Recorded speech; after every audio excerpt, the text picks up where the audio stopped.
Hello friends, आज के video में यूपी टीटी 2021 जिसका कि एग्ज़ाम 23 जनवरी 2022 को हुआ था, उसके जो मैथ के क्वेश्चन हैं उसका मैं पार्ट 2 लेकर आया हूं।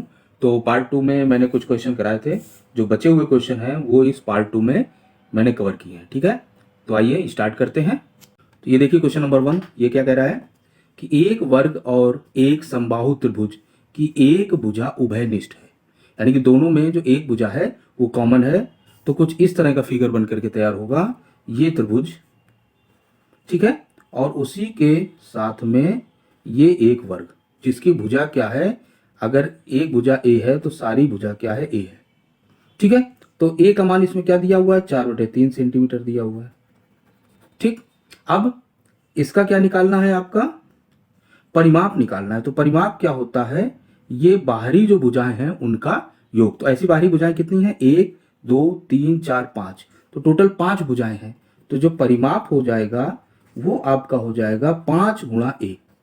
ठीक है, ए का मान कितना है, 4/3, तो 5 गुणा 4/3 जो किया जाता है 5 को 20/3। तो यहां से मान निकल कर आ जाता है 6 सही 2/3। ठीक है, जो कि आपका क्या है, ए ऑप्शन है। ठीक है, तो इससे ए ऑप्शन सही हो जाता है। अगला देखते हैं क्वेश्चन। ये देखिए क्वेश्चन नंबर 2, ये क्या कह रहा है कि निम्नलिखित में से कौन सी संख्या 99 से विभाजित होती है। तो 99 से विभाजन के लिए हम क्या करेंगे, 99 के ऐसे गुणनखंड निकालेंगे जो कि क्या हो, को प्राइम हो। ठीक है ना, तो एक के अलावा ये विभाजित नहीं होंगे, या तो 9 से होंगे या फिर 11 से। एक 3 × 11 भी बन सकता है, पर वो हम नहीं लेंगे। ठीक है, उसमें उसके अलावा भी आपके जो फैक्टर हैं वो मिल जाते हैं। तो ऐसे जो क्या हो, को प्राइम हो। तो हम संख्या को 9 से विभाजित चेक कर लेंगे और 11 से विभाजित चेक कर लेंगे। 9 के लिए क्या होता है, जो संख्याओं का योग है, जो अंकों का योग कहिए, जो अंकों का योग अगर हम निकालते हैं वो 9 से विभाजित होना चाहिए। योग 9 से विभाजित होना चाहिए। ठीक है, और 11 के केस में क्या है, जो विषम स्थान संख्याओं का योग, और घटा दीजिए किससे, सम स्थान संख्या का योग। ये अभी मैं बताता हूं आपका कैसे घटा दीजिए। अगर ये 0 आए या फिर 11 से विभाजित हो तो वो 11 से विभाजित होगा। ठीक है, तो ये वाला पहला वाला नंबर लेते हैं। तो इसके 1 1 4 3 4 5, तो 9 के लिए क्या है, सभी का योग, यानी 1 + 1 + 4 + 3 + 4 + 5, ये क्या आ जाएगा, 2 6 3 9 9 और 9 9 18। तो ये 9 से विभाजित हो रहा है, यानी कि ये संख्या जो है वो 9 से विभाजित होगी। दूसरा क्या है, फिर से देखिए, विषम संख्या है, यानी कि 5 3 और 1, ये विषम स्थान संख्याएं हैं, यानी 1 3 और 5। तो इनका योग निकालिए, यानी कि 1 + 3 + 5, ये आ गया, कितना आ गया आपका, 9 आ गया। और फिर क्या है, सम स्थानिक संख्याओं का योग। तो सम की कौन सी है, ये और ये, यानी 4 4 और 1, यानी कि 4 + 4 + 1, ये भी 9 आ रहा। इन दोनों को घटा दीजिए, तो 9 - 9 = 0। अगर 0 आए या जो संख्या निकल कर आए वो 11 से विभाजित हो तो क्या है, वो 11 से विभाजित होगा। तो ये संख्या क्या निकल कर आ जाती है, ये 9 से विभाजित और 11 से भी विभाजित है, यानी कि ये 99 से विभाजित होगी। ठीक है, तो इत्तेफाक है कि पहला ही नंबर निकल कर आ गया। दूसरा चेक कर लीजिएगा इसी तरह। ठीक है, अगला क्वेश्चन देखते हैं। बड़ा इंटरेस्टिंग क्वेश्चन है। अक्सर पाई जो है वो कंफ्यूजन का विषय बना रहता है लोगों के लिए कि पाई क्या है। तो इसमें पूछा गया है कि पाई क्या है, परिमेय है, पूर्णांक संख्या है, अभाज्य है और अपरिमेय संख्या है। तो जहां कहीं भी पाई आता है वहां तुरंत हम क्या लिख देते हैं, 22/7। ठीक है, 22/7 क्या है, एक परिमेय संख्या है। क्लियर, पर ये हम पाई = 22/7 लिखना क्या है, गलत है। Pi is not equal to 22/7। Pi का जो मान है वो होता है 3.1415926535 इस तरह से, और भी बहुत सा लंबा।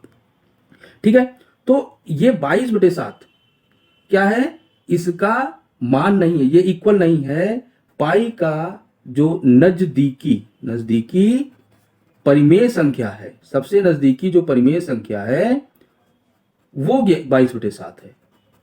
ठीक है, तो पाई की नजदीकी जो परिमेय संख्या है वो 22/7 है। तो हम सवाल में, क्वेश्चन में हल करने के लिए 22/7 लिख देते हैं। ये इक्वल नहीं है।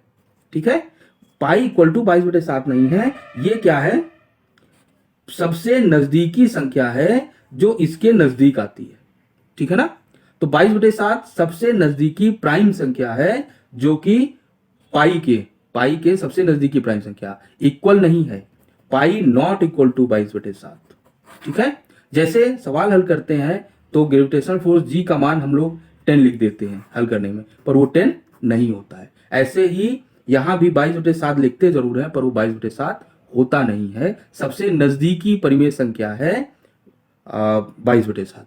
तो अगर ये पूछा जाए कि 22/7 की सबसे नजदीकी जो प्राइम संख्या है या परिमेय संख्या, सॉरी प्राइम में बोल रहा था शब्द, वो परिमेय शब्द है, कि तो सबसे नजदीकी परिमेय जो नंबर है वो 22/7 है। गलती से मैं बीच में प्राइम बोल गया हूं, उसको इग्नोर कीजिएगा। ठीक है, तो परिमेय संख्या जो है, नजदीकी परिमेय संख्या, वो 22/7 है। ठीक है, तो अगला क्वेश्चन देखते हैं। ये देखिए क्वेश्चन नंबर 4। ये क्या कह रहा है कि आपको वैल्यू दी हुई है 3 की पावर 10 की पावर 3x बराबर 125। तो इसको कैसे हल करेंगे, 125 को भी पावर में लिखिए, तो ये आ जाता है 5 की पावर 3। अब हमें दोनों को इक्वेट करना है, तो उसके लिए कुछ इसको भी इसी तरह से लिखिए कि ये क्या आ जाएगा, 10 की पावर x और पावर क्या आ जाएगा, 3 आ जाएगा। ठीक है, इसको थोड़ा यहां चालाकी दिखाएंगे और 10 की पावर x और उसकी पावर 3 लिखेंगे, तो ये इसके बराबर होगा। पावर पे घाते क्या होती है, गुणा हो जाती है। तो यहां से 10 पावर x वैल्यू क्या आ जाती है, 5 निकल कर आ जाती है। यहां आपको x का मान नहीं पूछ रहा है, इसका मान पूछ रहा है, और देखिए इसमें भी x है। तो कोशिश कीजिए कि इसको बिना सॉल्व किए ही आप मान निकाल लें। ठीक है, तो यहां क्या आ जाएगा, इसको लिखते हैं 10 की पावर -2x है। अब फिर से हम चालाकी दिखाएंगे, इसको क्या लिखेंगे, 10 power x power -2, 10 power x और उसकी पावर -2, ये इसके बराबर हो जाएगा। अभी देखो 10 के पावर x की वैल्यू हमने निकाली है, यहां उठाकर रख दीजिए, तो क्या आ जाएगा, 5 पावर -2, यानी कि ये क्या आ जाएगा, 1/5², यानी कि 1/25। तो इसमें आपको x नहीं पूछ रहा है, तो x को हल करने की जरूरत नहीं है, तो बी ऑप्शन 1/25 सही हो जाता है। अगला क्वेश्चन देखते हैं। देखिए क्वेश्चन नंबर 5। इसमें क्या कह रहा है कि 160 75 को किसी संख्या से भाग देने पर भागफल 167 तथा शेषफल 43 प्राप्त होता है। ठीक है, तो इसको लिखा कैसे जा सकता है, माना वो संख्या अगर x मान लें उसको। ठीक है, तो x से जब भाग देते हैं 160 75 को, तो यहां पर क्या आता है, 167 आता है, और भाग देने के बाद जो बचता है शेषफल वो 43 बचता है। ऐसा ही कह रहा है ना, तो इसको लिखा कैसे जा सकता है, 160 75 बराबर 167 गुणा x प्लस 43, ऐसे लिख सकते हैं। ठीक है ना, इसका इसमें गुणा कीजिए, ये जोड़ दीजिए, तो वही नंबर आपको मिल जाएगा। तो इसको कैसे लिखेंगे, अब x बराबर, इसको हल कीजिए, 167x बराबर आ जाता है आपका 16032।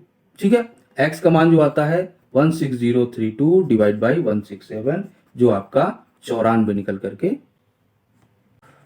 तो ये आपका 96 निकल करके आता है। ठीक है, तो ये सी ऑप्शन यहां से सही हो जाता है। अगला क्वेश्चन देखते हैं। ये देखिए, ये क्वेश्चन 50 से छोटे धन पूर्णांकों में अभाज्यों की संख्या है। तो ये तो याद ही कर लीजिए, अक्सर इस तरह क्वेश्चन आएंगे तो 100 से लगभग 200 तक जितने हैं नंबर जो अभाज्य संख्याएं हैं, प्राइम नंबर्स हैं, उनको याद कर लीजिए। तो प्राइम नंबर कौन कौन से हैं, 2 है, 3 है, 5 7 11 13 आपका आएगा, 17 19 23 29 31 37, इसमें कोई कैलकुलेशन नहीं है, 41 43 और 47, ये नंबर हैं प्राइम नंबर जो कि 1 से और 50 के बीच में आते हैं, और इनकी संख्या कितनी है, 15 है। तो डी ऑप्शन आता है। और याद कर लीजिए इसी तरह से 51 से 100 तक में कितने होते हैं, शायद 10 होते हैं। ठीक है, तो इस तरह से याद कर लीजिए, इनका आप डायरेक्ट यूज कर सकते हैं इसको। ठीक है, अगला क्वेश्चन देखते हैं। ये देखिए क्वेश्चन नंबर 7। ये क्या कह रहा है कि दो संख्याओं में से बड़ी संख्या का 2 गुना छोटी संख्या के 5 गुने से 3 ज्यादा है। तो एक संख्या x मान लेते हैं, एक y मान लेते हैं। तो पहले वाले की बड़ी संख्या x बड़ी है मान लीजिए, y छोटी है। ठीक है, बड़ी संख्या क्या, 2 गुना यानी 2y। छोटी संख्या के 5 गुने से 3 ज्यादा है। छोटी संख्या के बड़ी संख्या का 2 गुना छोटी संख्या के 5 गुने से 3 ज्यादा है। तो 2 गुने में इसका 5 गुना घटाते हैं तो क्या बच जाएगा, 3 बच जाएगा। फिर क्या कह रहा है, बड़ी संख्या का 4 गुना यानी 4x और छोटी संख्या का 3 गुना 3y का योग जो है वो 71 आ जाता है। तो 2 इक्वेशन है, 2 अननोन है, इजीली सॉल्व कर सकते हैं। तो इसको कैसे लीजिए, ऊपर वाले में 2 का गुणा करके इसके साथ लिख दीजिए। तो क्या आ जाएगा, 4x minus 10y equal to 6। अब इसको घटा दीजिए, घटाने में क्या है, चिन्ह पलट जाते हैं, इसका प्लस है तो माइनस होगा, इसका माइनस है तो प्लस हो जाएगा, इसका प्लस है तो माइनस हो जाएगा। अब ये दोनों तो कट जाएंगे, ये बच जाएगा, क्या बच जाएगा, 13y बराबर ये इससे घटेगा 65 आ जाएगा। तो 13 पचे 65, y बराबर 5 आ जाता है। यहाँ से इसमें मान रख दीजिए, तो x बराबर कितना आ जाएगा, यहाँ से ये रखिए, तो 2x माइनस 25 बराबर 3। तो 2x बराबर 2x बराबर आ गया 28, x बराबर 14 निकल करके आ जाता है। ठीक है, तो 14 और 5 इसका क्या हो जाता है, आंसर हो जाता है। ठीक है, अगला क्वेश्चन देखते हैं। ये देखिए क्वेश्चन नंबर 8, ये क्या कह रहा है कि एक वर्ग का क्षेत्रफल जिसकी एक भुजा 8 सेंटीमीटर है। तो एक वर्ग है जिसकी भुजा क्या है, 8 सेंटीमीटर है। ठीक है, एक आयत के क्षेत्रफल के बराबर है, तो आयत के क्षेत्रफल के बराबर है जिसकी एक भुजा 16 सेंटीमीटर है। तो इसका क्षेत्रफल कितना आएगा, 8 गुणा 8, और इसका क्षेत्रफल क्या आएगा, अगर x मान ले भुजा तो 16 गुणा x, ये क्या है, बराबर है। तो हल कीजिए, 8 दूना 16, 2 चौको 8, x बराबर क्या जाता है, 4 सेंटीमीटर। ठीक है, तो ये ए ऑप्शन यहां से सही हो जाता है। अगला क्वेश्चन देखते हैं, बहुत इजी क्वेश्चन था। ये देखिए क्वेश्चन नंबर 9, यदि किसी वस्तु का क्रय मूल्य उसके विक्रय मूल्य का 3/2 है तो लाभ या प्रतिशत हानि क्या है, ज्ञात करना है।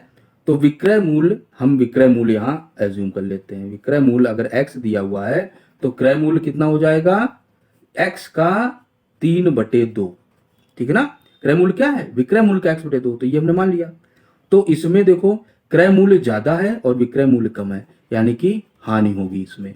ठीक है, पहली बात क्लियर हो गई कि अगर क्रय मूल्य ज्यादा हो विक्रय मूल्य कम हो तो हानि, और यही अगर उल्टा हो जाए तो लाभ होता है।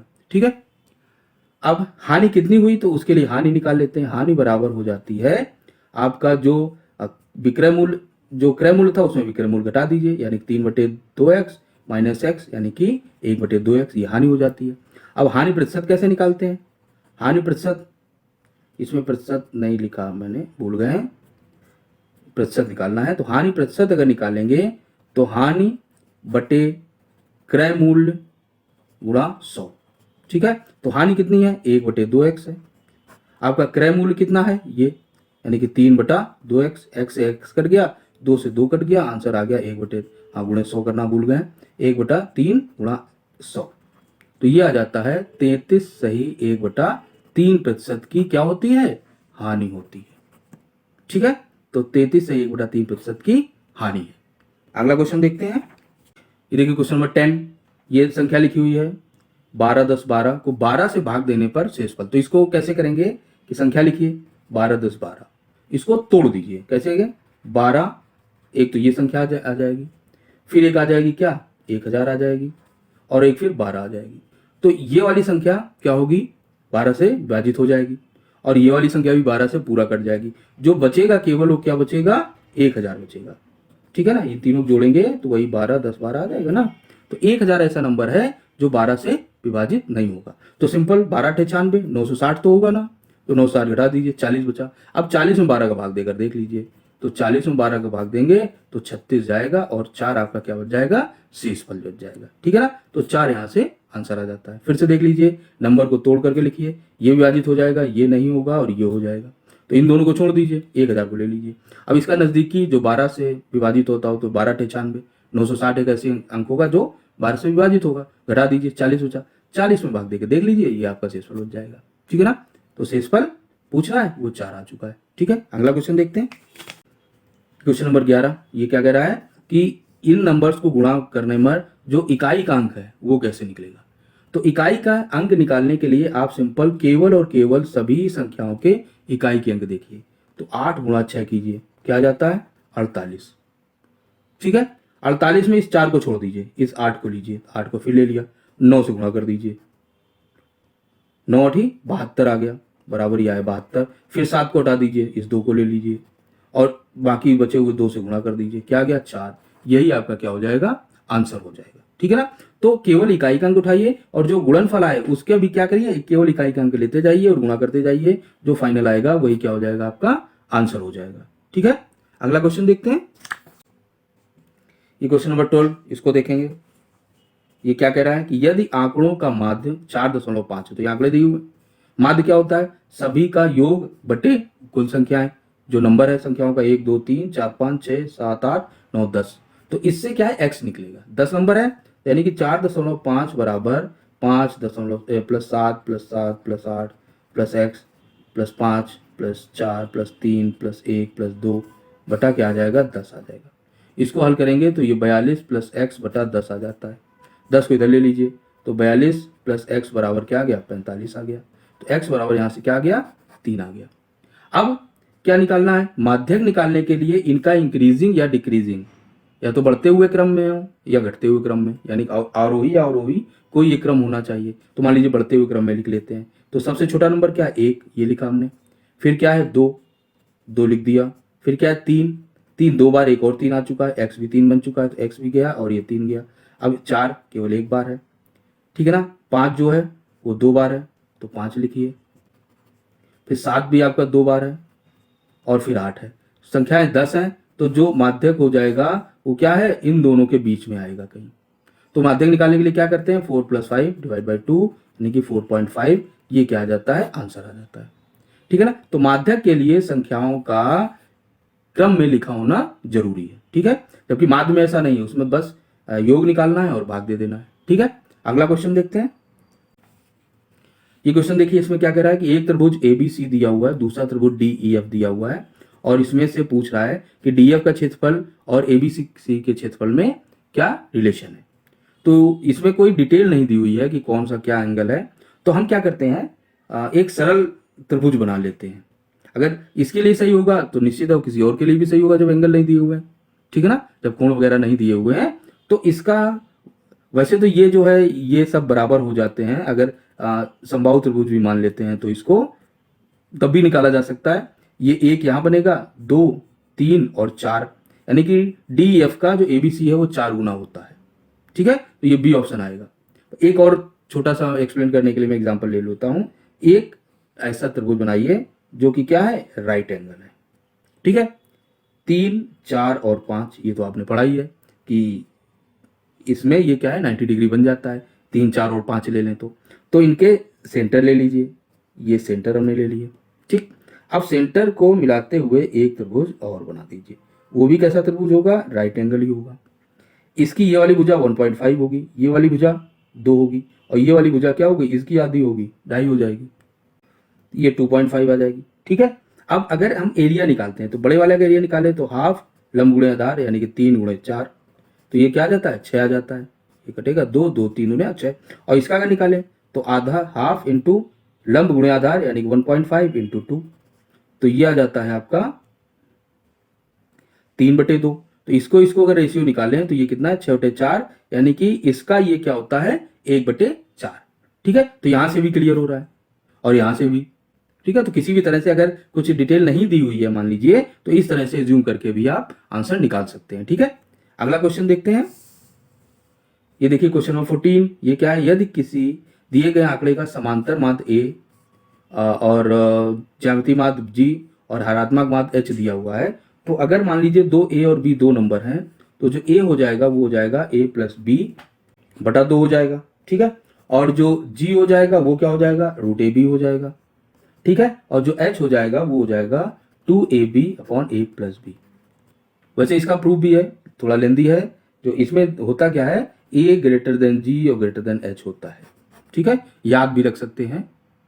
ठीक, तो वैसे निकालने के लिए A का मान अगर 2 मान लीजिए और B का मान 3 मान लीजिए, मान लेते हैं हम, तो यहाँ क्या आ जाएगा, A बराबर क्या आ जाएगा, 2.5 आ जाता है। ठीक है, और G का मान क्या आ जाता है, √6 आ जाता है, और जो H का मान आ जाता है वो आ जाता है 2 × 2 × 3/5, यानी कि 3 दूना 6 दूना 12/5 आ जाता है। ठीक है, तो यहाँ रूट है तो सबका स्क्वायर ले लीजिए। ए स्क्वायर बराबर 6.25 आ जाता है। बी स्क्वायर बराबर क्या आ गया, 6 आ गया, और एच स्क्वायर बराबर आ जाएगा आपका 144/25। भाग देंगे तो ये 5.7 समथिंग निकल करके आता है। ठीक है, तो यहाँ से भी देख सकते हैं ये सबसे बड़ा है, ये उससे छोटा है और ये उससे छोटा है, तो यहाँ से हम कह सकते हैं ए ग्रेटर देन जी और ग्रेटर देन एच। ठीक है, तो आपको क्या मालूम होना चाहिए, ये मालूम होना चाहिए कि क्या उनके फार्मूले होते हैं, और कोई एक वैल्यू रखकर आप चेक कर सकते हैं, निकाल सकते हैं। अगर लेंदी जो इसका प्रूफ है वो यहाँ पर नहीं करना है, आपको ट्रिक लगानी है तो सिंपल वैल्यू रखिए और चेक कर लीजिए, अगर नहीं याद है तो। वैसे ही आपको याद होना चाहिए। ठीक है, अगला क्वेश्चन देखते हैं। तो इसमें ऑप्शन कौन सा सही हो जाएगा आपका, ये सही हो जाता है, सी। अगला क्वेश्चन देखते हैं। ये देखिए क्वेश्चन नंबर 15, ये क्या कह रहा है कि यदि दो संख्याओं का अंतर और गुणनफल क्रमशः 5 और 36 है, अंतर यानी कि x माइनस वाई, दो नंबर हमने एक्स वाई मान लिए, 5 दिया है और x इंटू वाई जो है वो 36 दिया हुआ है, तो उनके व्युत्क्रमों का अंतर, व्युत्क्रम क्या होंगे, 1/x और 1/y, कौन छोटा है कौन बड़ा ये नहीं दिया है, तो हम कोई भी लिख सकते हैं। ठीक है, तो ये क्या हो जाएगा x minus y upon x y. ठीक है, तो ये क्या आ गया, x माइनस वाई 5 है और एक्स वाई 36 है, तो 5/36 प्लस माइनस कुछ लिखा नहीं है, तो उसे कंफ्यूज होने की जरूरत नहीं कि x पहले लिखा कि y पहले लिखा, चाहे y पहले लिखिए x पहले लिखिए। ठीक है, वो इसमें जो बड़ा है वो अपने आप पहले एडजस्ट हो जाएगा। ठीक है, तो आपका 5/36 क्या होता है, ये ऑप्शन सही हो जाता है। ठीक है, अगला क्वेश्चन देखते हैं। किसी कमरे के चारों दीवारों का क्षेत्रफल ये दिया हुआ है, दीवारें कैसी, ये अगर कमरा है मान लीजिए, ये कमरा बना हुआ है, इस तरह का ये कमरा है। ठीक है, थोड़ा टेढ़ा हो गया है, तो दीवारें, ये ऊपर वाली क्या होगी, ये छत होगी। ठीक है, ये दीवार होगी, एक ये पीछे दीवार, एक इस साइड, एक ये आगे की तरफ दीवार, और ये नीचे वाली क्या होगी, फर्श होगी। तो 4 दीवारें होंगी। अगर ये x, y और z मान लिया जाए, z ऊंचाई मान ली जाए, x और y लंबाई चौड़ाई मान ली जाए, तो जो दीवारों का क्षेत्रफल क्या होगा, x इंटू